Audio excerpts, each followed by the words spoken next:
So tonight I had a fun opportunity to do a comedy set at an open mic night. And the recording unfortunately missed my opening line, so I'm just going to record it here so you guys can hear it. And it went a little bit like this. Hi, my name's Greg, and there's 3 things that I like. Eating my children and misplacing commas in sentences. Here's the rest of the show. I thought I should let you know a bit about my background. I come from a family that's really frugal. So on my dad's side, he grew up in Winnipeg in the North End, and he grew up during the Great Depression. From what he's told me, I can't see anything great about it. But as a boy, he worked for pennies. He'd be walking through the snow in winter in Winnipeg in his boots, delivering newspapers that later on people wouldn't pay him for. And so it was hard work, but he learned that value and passed that on to me. On my mom's side, they were working poor. They made ends meet, but barely. They enjoyed simple pleasures. And so very frugal people, but very generous. And you will know this, it doesn't take much wealth to be generous, does it? No, exactly. So my grandma May would come visit us in Winnipeg, and she would refuse to use the bathtub or the shower because she didn't want to waste water. Because of course she'd cross the prairies in those ox carts, right? So we'd give her a sponge and a bucket, and off she'd go, right? This is my family. So they really learned to be frugal. In fact, 2 of my frugal ancestors were actually inventors. One day, they were fighting over a penny and pulling on it, and they accidentally created copper wire. So, electricity, the internet, you're welcome. That's my family, apparently. Let's go. We'll take credit for that. Thinking of those cold winters in Winnipeg, I like warmth. I don't like being cold. Recently, we got to go to Hawaii and really enjoyed that. It's nice and warm there. And, think of things that make you warm. Just imagine for a second. Imagine a warm hug. Holding the hand of a loved one, that warm hand, that embrace. Sitting on a beach in a warm place like Hawaii. Now think of sitting on a beach in the Arctic. Right, exactly. We like it warm. We prefer that. So recently we got a new car. Our car got too old to drive, and so we got a new one, and it has heated seats. Has anybody tried that out, heated seats? I see some wicked smiles out there. You guys know what I'm talking about. Yeah, that is good. We like our warmth. That's great. Now, most of us would choose warmth, but not in every situation. Think of the times when you go into a meeting room or a classroom and you sit down and the chair's warm. Suddenly that's different. Or you go to a public restroom and the seat's warm. Too far. No. That's it. And believe me, I want to be a person who believes I'm the first one to ever use those facilities when I go in there. I want to believe nobody's ever been there before. So I guess maybe we like the warmth of those that we love more than anonymous warmth? Is that a thing? I love to laugh. I love the sound of laughter in a crowd. I prefer it when there aren't fingers pointed at me while that's happening, or if it's just after I give my best idea in a business meeting. Those are not the best times for laughter. But I learned some things about laughter, and they're true. I'll share them with you. Laughter reduces stress and relaxes muscles for up to 45 minutes. My registered massage therapist asked me not to share that with you.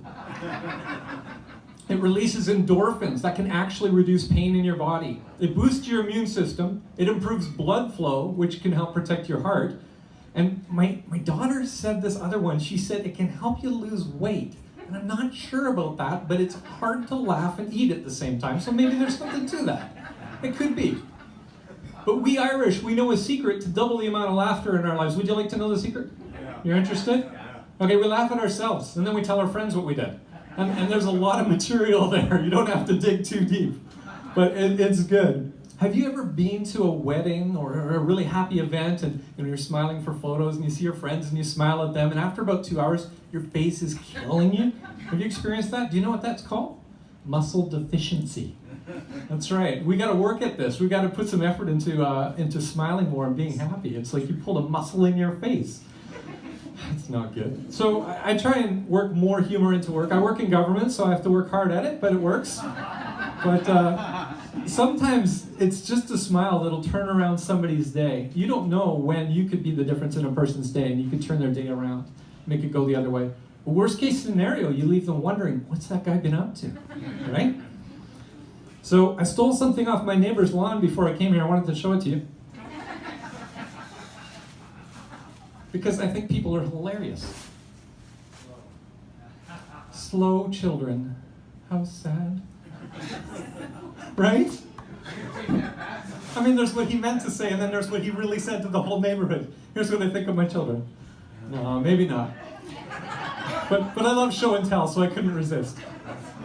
Signs make me laugh more frequently than the signs are supposed to make me laugh. And I think that's maybe just the way God made me, or, a happy accident.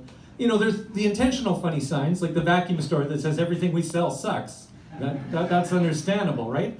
But then there's the ones where you wonder if they meant it. I saw this sign from an electrical facility and it said, touching wires causes instant death, $200 fine.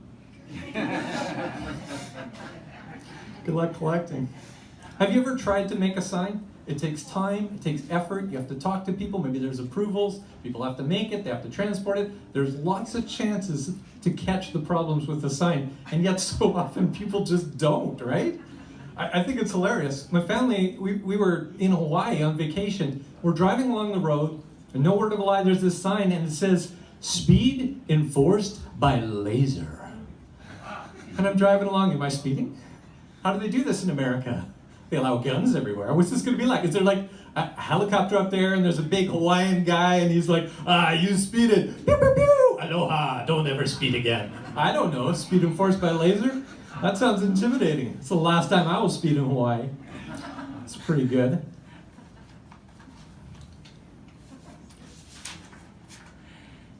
Now a little closer to home, walking in Aldergrove Lake, there's a sign. It says off-leash area. We're walking the dog, we're like, this is good. 6 feet later, there's another sign, pets must be leashed. I find that confusing. We just don't go to that park anymore.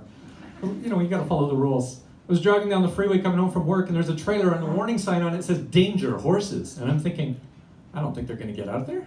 Like, do they have opposable thumbs? How's that gonna work, right?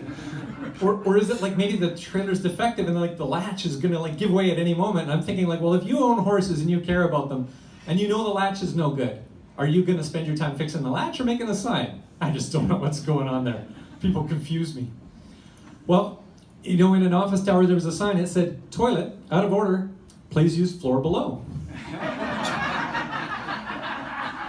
So misunderstandings can be pretty fun.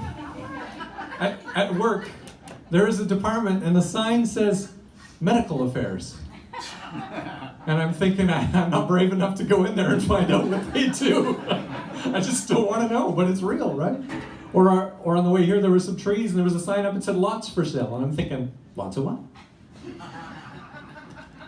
In English, we have to admit, we name things pretty poorly. If you're afraid of traveling and you're afraid of flying, you go to the airport, what do they call the building? Terminal. Yeah, that's not good. My friend Slavica was from Eastern Europe, and she was very opinionated, and she let us know exactly what she thought of our language. And she's like, English is very confusing. Take the word politics, for example. Poly is many and tix is what? Some kind of leech? Very insightful, Slavica. But we go to the doctor, and what is his office called? It's called his practice. I don't like that at all. But some of it is good, like you're in the waiting room and you're called the patients, right? That makes sense, that's good. Now, somebody asked me the other day, Greg, are you concerned about the coronavirus with all this stuff going on? And I said, look, I've successfully raised 2 teenagers. I'm not going to get taken out by a virus named after a light beer. I'll leave you with one final thought. In this life, we need hope. Because without hope, where would we stop for lunch on the way to Kamloops? Thank you.